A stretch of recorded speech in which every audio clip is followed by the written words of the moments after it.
Dernière nouvelle 24 heures.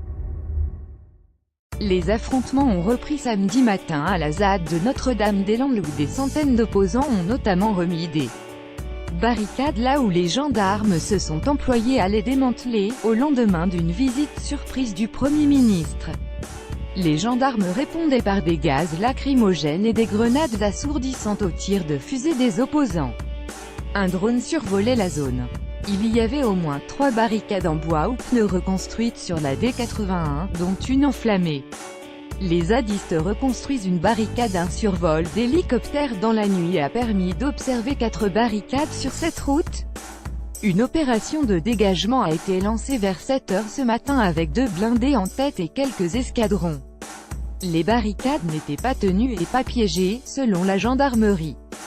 Tirs de cocktails Molotov et jets d'acide. Les forces de l'ordre ont essuyé un tir de cocktail Molotov et jets d'acide sur le chemin de Suez, et ont riposté avec des tirs de gaz lacrymogène.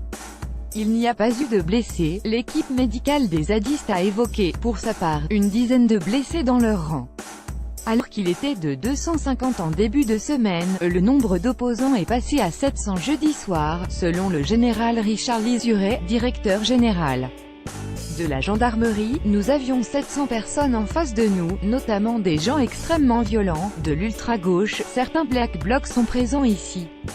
Le seul objectif, c'est de casser du gendarme, de blesser, d'agresser, de vandaliser, a-t-il regretté vendredi matin.